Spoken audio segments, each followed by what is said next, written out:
सच्चिदानंद सद्गुरु साईनाथ महाराज की जय। ओम साई राम। मित्रों, आज का ब्लॉग आप सभी लोगों के लिए विशेष ब्लॉग है, क्योंकि आज हम आपको बता रहे हैं साईं बाबा का सर्व सिद्धि संकल्प कवच के बारे में।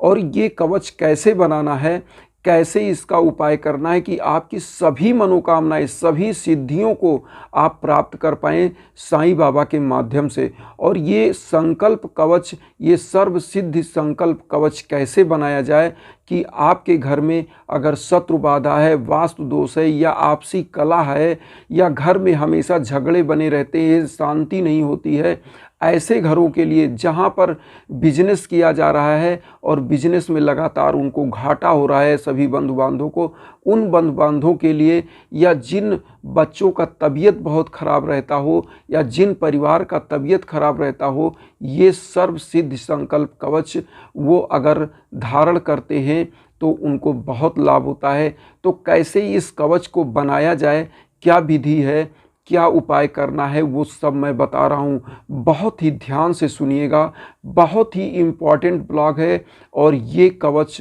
बहुत ही जीवन में आपके चमत्कार करेगा, आपका जीवन सुगम करेगा। तो आइए बताते हैं, आपकी स्क्रीन पर भी लगातार ये कवच चल रहा है। आपको बनाना कैसे है, आप देखिए ये कोष्टक पहले आप इस तरह से बना लीजिए और उसके ऊपर ओम साई राम यहाँ पर आप लिखेंगे, फिर यहाँ ओम साई राम, यहाँ ओम साई राम, नीचे ओम साई राम। बीच में ये 7 मंत्र हैं जो आपको लिखना है, जो आपकी स्क्रीन पर भी लगातार है। तो इस मंत्र को लिखने के लिए हम आपको बता दें कि क्या उपाय करना है, ये रक्षा कवच कैसे बनाया जाए। सर्व सिद्धि संकल्प जो कवच है, ये कवच कैसे आपको बनाना है, ये पूरी विधि बहुत ही आसान है, केवल 5 मिनट में आप बना सकते हैं। कैसे बनाना है, अगर आप गुरु पूर्णिमा के दिन इस उपाय को, इस कवच को बनाते हैं, सर्व सिद्धि संकल्प कवच को, तो ये बहुत ही अच्छा होगा। ये मुहूर्त बहुत अच्छा होता है, क्योंकि आपने सुना होगा शिरडी में 3 दिन, रामनवमी, गुरु पूर्णिमा और दशहरा के दिन मंदिर 24 घंटे खुली होती है। कोई भी वहाँ जा सकता है और बाबा से वर प्राप्त कर सकता है। तो अगर गुरु पूर्णिमा के दिन आप इस यंत्र को बनाते हैं, और अगर नहीं बना पाते हैं तो किसी बृहस्पतिवार को इस मंत्र को, आप जो कवच है इसको बना सकते हैं। कैसे बनाना है, सबसे पहले तो आपको करना क्या है, आप नहा धो लीजिए और बाबा को भी नहला धुला दीजिए, या नहीं कोई भी आपका पोस्टर है तो उसको साफ कपड़े से साईं बाबा के पोस्टर को पोंछ दीजिए, या आपके पास अगर मूर्ति है बाबा की तो उसको भी साफ पानी के भिगो करके कपड़े से पोंछ दीजिए और बाबा को पीले आसन पर स्थापित कर दीजिए और खुद भी पीले आसन पर बैठ जाइए। आपको अब करना क्या है, एक सफ़ेद कागज़ लेना है जैसे मैंने ये लिया है, और इस कागज़ पर आपको इसी प्रकार से कोष्टक बनाना है, चारों तरफ ओम साई राम से इसको बंद कर देना है। उसके बाद ये जो मंत्र है, जो आपकी स्क्रीन पर हम इसको दे रहे हैं, आप ध्यान से देखते भी रहिए स्क्रीन पर और देखकर बना लीजिए। आपको ये करना क्या है, जब आप उस बाबा को पीले आसन पर स्थापित कर दीजिए, खुद नहा धो के बैठ जाइए, तो बाबा को पीले पुष्प की माला अर्पित करिए और 2 दीपक जला लीजिए, सरसों के तेल का दीपक। ये जला करके बाबा को दाएं तरफ और बाएं तरफ बाबा के ये रख दीजिए। इस दीपक को रखने के बाद आप सफ़ेद कागज़ पर इस मंत्र को लिखना स्टार्ट करिए। मंत्र को जब आप लिख लीजिए, जो आपके स्क्रीन पर भी लगातार चल रहा है, लिखने के बाद आपको करना क्या है, 2 अगरबत्ती से बाबा की आरती करिए और फिर उन्हीं दोनों अगरबत्ती से इस कवच के ऊपर भी आप ऐसे ही अगरबत्ती दिखा करके और साईं बाबा का ध्यान करके आप उस अगरबत्ती को वहाँ लगा दीजिए। उसके बाद एक लोटे में जल रखिए, उस लोटे में एक चिम्मच डालिए और उस चम्मच को अपने चारों तरफ जल डाल के गिरा दीजिए। गिराने के बाद आप, जब पवित्रता का भाव पैदा होता है, और उसके बाद आपको करना क्या है कि आप बाबा की ऊदी खुद लगा लीजिए अपने मस्तक पर और बाबा का ध्यान करेंगे। बाबा का जब ध्यान करेंगे तो ओम सिद्ध संकल्पाय नमः का जाप आप करेंगे 11 बार। ओम सिद्ध संकल्पाय नमः जो आपकी स्क्रीन पर भी चल रहा है, इस मंत्र का 11 बार आपको जाप करना है। और उसके बाद साईं बाबा का 11 वचन आपको पढ़ लेना है। 11 वचन पढ़ने के बाद आप साईं बाबा की आरती कर लीजिए और इस कवच को फिर उन्हीं, जैसे बाएं तरफ दाएं तरफ आपने दीपक रख दिया, तो बाबा के सम्मुख श्री चरणों में इस कवच को आप वहाँ पर रख दीजिए। अगर आप गुरु पूर्णिमा को बनाते हैं तो इस कवच को आप अगले दिन उठा लेंगे। अगर आप किसी बृहस्पतिवार को बनाते हैं तो इस कवच को कम से कम 1 हफ्ता वहाँ पर रहने दीजिए और डेली की रूटीन पूजा जो आप बाबा की करते हैं वो करते रहिए और कवच पर 2 अगरबत्ती डेली दिखा दिया करिए और उन्हीं 2 दीपक में थोड़ा सा तेल डाल के आप इसको 7 दिन ऐसे ही अनवरत जलाते रहिए। और जलाने के बाद जब 7वां दिन आए तो 7वें दिन मतलब बृहस्पतिवार को, अगले बृहस्पतिवार को आपको इसको उठाना है। उठाने के बाद आपको करना क्या है, अब आप ध्यान से सुनिएगा। आपको करना क्या है, अगर दुकान में बांधना है तो, अगर धारण करना है तो, या अपने घर में बांधना है तो भी आप समझ लें।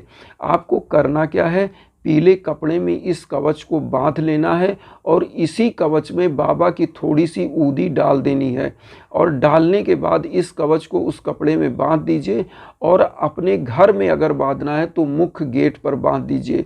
मुख्य गेट पर बांधने का मतलब होता है कि जो परिवार इस घर में रहेगा, इस भवन में रहेगा, उसकी समस्त संकल्प की सिद्धि प्राप्त होगी और इस भवन में रहने वाले हमेशा सुखी और समृद्धशाली होंगे। उनका कभी बाल बांका भी कोई शत्रु नहीं कर सकता। ऐसे घरों की रक्षा साक्षात साईं बाबा करते हैं। अगर आप दुकान में बांधना चाहते हैं, आपकी दुकान में घाटा लग रहा है, बिजनेस सफल नहीं हो रहा है, तो आपको करना क्या है, अब ध्यान दीजिएगा। आप उस दिन अपनी दुकान में साईं बाबा की एक छोटी सी मूर्ति पहले स्थापित करिए और उसके बाद साईं बाबा को एक पीला जो है माला पहना दीजिए पुष्प की, और पहनाने के बाद इस रक्षा कवच को अपनी दुकान के मुख्य गेट पर आप बांध दीजिए। बांधने के बाद आप बाबा का थोड़ा सा प्रसाद कहीं से भी ले लीजिए। पीला लड्डू जो बेसन का मोतीचूर का लड्डू होता है उसका भोग लगा के और कुछ लोगों को वहाँ वितरित कर दीजिए।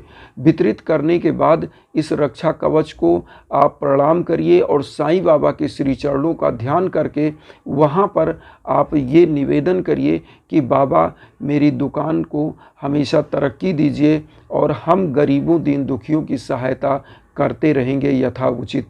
तो इस प्रकार से जब आप निवेदन कर लेंगे और इसको दुकान में बांध देंगे तो कोई ऐसा बात नहीं कि आपकी दुकान तरक्की ना करे। कोई ऐसी बाधा आपकी दुकान की तरक्की में बन नहीं सकती जो आपकी तरक्की को रोके। आपका तरक्की दिन दूना रात चौगुना होगा, आपकी दुकान की तरक्की होगी और आपका बिजनेस फलेगा फूलेगा। इसी प्रकार से जो बच्चे हैं जिनको रोग हो जाता है, जो परिवार रोगी है, मान लीजिए उनको अक्सर रोग व्याधि घेरे रहता है, तो उनको पीले कपड़े में दाहिने हाथ में आप बंधवा दीजिए।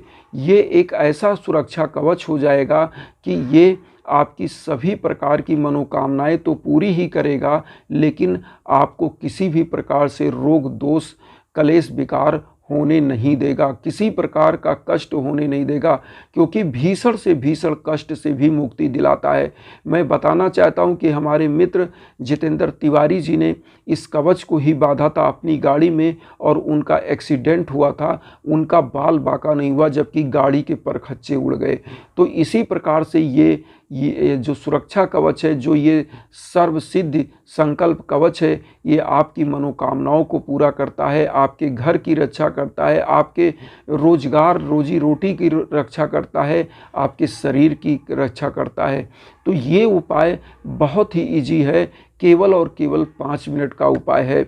ये सभी उपाय जब आप कर लीजिए और मान लीजिए सब कुछ आपने कर लिया, तो आप किसी बृहस्पतिवार को किसी गरीब को, किसी भी पशु को आप कुछ फल खिला दें और गरीबों में फल वितरित कर दें, तो निश्चित आपकी सर्व सिद्धि संकल्प जो है वो सभी सिद्धि होगी और आपकी मनोकामनाएं पूरी होंगी। कोई ऐसा बाधा आपके घर में नहीं आएगा, आपके परिवार में नहीं आएगा। घर में जो ग्रह क्लेश विकार है वो सभी दूर हो जाएंगे और आपस में सामंजस्य और शांति होगा। इन्हीं उद्देश्य को मैं लेकर के चल रहा हूँ कि वसुधैव कुटुंबकम की जो हमारी विचारधारा है, जो आपकी विचारधारा है, बस यही चाहते हैं कि अपना आशीर्वाद दीजिएगा, चैनल को सब्सक्राइब करिएगा और उन साईं भक्तों तक ज़रूर शेयर करिएगा जिनको इसकी आवश्यकता है, जो किसी भी प्रकार से पीड़ित हैं। इसी के साथ ओम साई राम।